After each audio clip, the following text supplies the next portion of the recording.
جاہلیت کے لوگ اپنے اعتقاد کی وجہ سے سفر کے مہینے کو منحوس سمجھتے تھے. یہ اعتقاد کہاں سے آیا؟ اسلام سے نہیں بلکہ جاہلیت سے، اور اسے خیر و برکت سے خالی سمجھتے تھے. اس مہینے میں جنگ و جدل کرتے، مکانوں کو خالی کر کے چلے جاتے، آپس میں لوٹ مار کرتے. تو ان کی اس بدعملی کی وجہ سے ان کے خیال کے مطابق یہ مہینہ خیر و برکت سے خالی ہو گیا. ظاہر ہے جہاں جنگ ہو وہاں خیر تو نہیں ہوگی اس میں. لیکن دراصل سفر برا نہیں، نہ منحوس ہے. جیسا کہ بعض موجودہ زمانے کے مسلمان ہونے کے باوجود بھی جاہلیت کی پیروکاری میں اس کو منحوس سمجھتے ہیں. اس میں شادی بیاہ کو برا سمجھتے ہیں، خصوصاً 13 دن تو بہت ہی منحوس سمجھتے ہیں. اچھا، اب نحوست کا یا وقت اور دن کی نحوست کے بارے میں قرآن میں کیا تصور ہے؟ قرآن نے کن دنوں کو منحوس قرار دیا؟ ہاں، جن دنوں میں قوموں پر عذاب آیا. تو وہ دن منحوس نہیں تھے بلکہ وہ عمل ایسے تھے کہ جنہوں نے بدبختی کو دعوت دی. اللہ سبحانہ وتعالیٰ قرآن پاک میں فرماتے ہیں کہ کل انسان الزمناہ طائرہ فی عنقہ وَنُخْرِجُ لَهُ يَوْمَ الْقِيَامَةِ كِتَابًا يَلْقَاهُ مَنْشُورًا اقرأ كِتَابَكَ كَفَى بِنَفْسِكَ الْيَوْمَ عَلَيْكَ حَسِيبًا. معنی کیا ہے اس آیت کا؟ کہ ہر انسان کی بدشگونی، ہر انسان کی قسمت اس کے گلے میں لٹک رہی ہے. قسمت کا تعلق کسی خاص مہینے سے نہیں، نحوست کا تعلق کسی مہینے سے نہیں، نحوست کا تعلق تمہارے اپنے اعمال سے ہے. تم خود لڑائی جھگڑے کرتے ہو، جنگ و جدل کرتے ہو، تب تمہارے گھر خالی ہوتے ہیں، تب تمہاری عورتیں بیوہ ہوتی ہیں، تب تمہارے بچے کٹتے مرتے ہیں. تم کہتے ہو یہ مہینہ خرابی کرتا ہے، یہ تو تم خود ہو جو کرنے والے ہو. کل انسان الزمناہ طائرہ فی عنقہ، ہر انسان کی قسمت اس کے اپنے گلے میں لٹک رہی ہے جو اس کے اعمال کی شکل میں اس کے سامنے آتی ہے. اس میں کسی مہینے کو کوئی دخل حاصل نہیں ہے.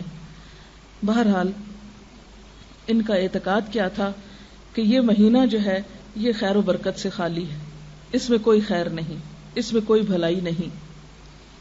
اور پھر نہ صرف یہ کہ خیر و برکت سے خالی کہتے بلکہ اس کے ساتھ کچھ اور شگون بھی لیتے.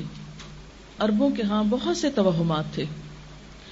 مثلا یہ جو طائر کا لفظ توہم کے لیے استعمال ہوتا ہے، ان کے ہاں کیا تھا کہ جب کوئی کام کرنے کا ارادہ کرتے تو پرندے کو اڑاتے یا جانور بھگاتے. اگر تو بھگاتے ہوئے یا اڑاتے ہوئے وہ دائیں طرف جاتا تو کہتے کہ یہ کام اچھا ہے، کر لینا چاہیے. اور اگر وہ بائیں طرف جاتا تو کام روک دیتے، یہ کام ہمارے حق میں ٹھیک. جیسے ہم استخارہ کرتے ہیں نا، تو وہ استخارہ کس سے کرتے تھے؟ پرندے اڑا کے کرتے تھے. توہم کی ایک قسم تھی. حالانکہ پرندے بیچارے کے ہاتھ میں تو نہ کسی کی قسمت ہے اور نہ ہی اچھا برا ہے. اسی طرح اگر گھر سے نکلتے اور خاص جانور مثلا بلی رستے میں آ جاتی، واپس آ جاتے کہ بلی رستے میں آ گئی، کام نہیں ہونا. ہمارے یہاں تو کالی بلی ہے نا، تو ان کے یہاں شاید کالی تو نہیں تھی، ہر بلی تھی.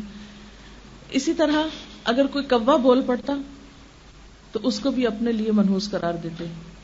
کوے کی آواز کو نہیں اچھا سمجھتے، کوے کی آواز کان میں پڑ گئی ہے، اب تو آج کا دن نہیں اچھا گزرے گا،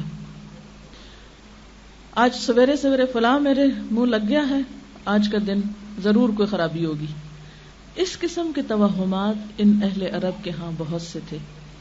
نبی صلی اللہ علیہ وسلم نے آ کر ان توہمات کے بارے میں لوگوں کو ایجوکیٹ کیا اور کیا بتایا کہ کسی بھی انسان کی بدقسمتی کے اسباب خود اس کے اپنے اعمال میں ہیں، اس کے اندر ہیں.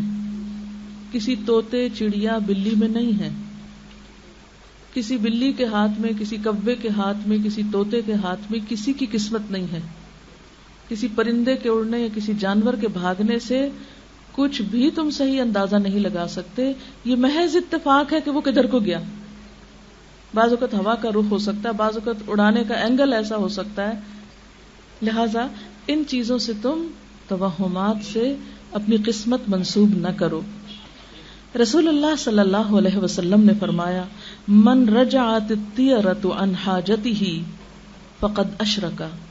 جو کسی چیز سے بدفالی پکڑ کے اپنے مقصد سے لوٹ آیا اس نے شرک کیا.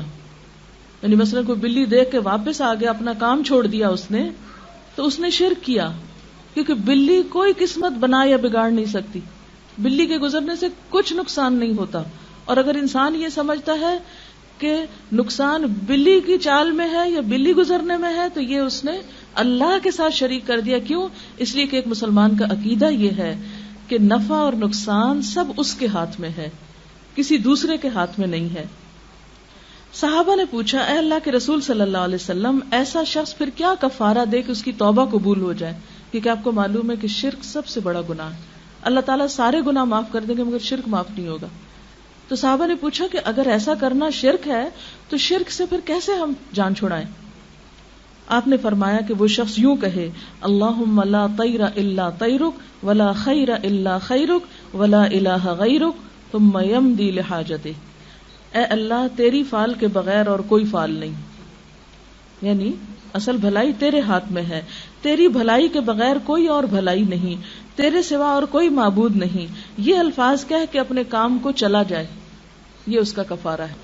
یعنی وہ کام کر لے جس سے رکا تھا, محض ایک گمان کی وجہ سے, محض ایک وہم کی وجہ سے.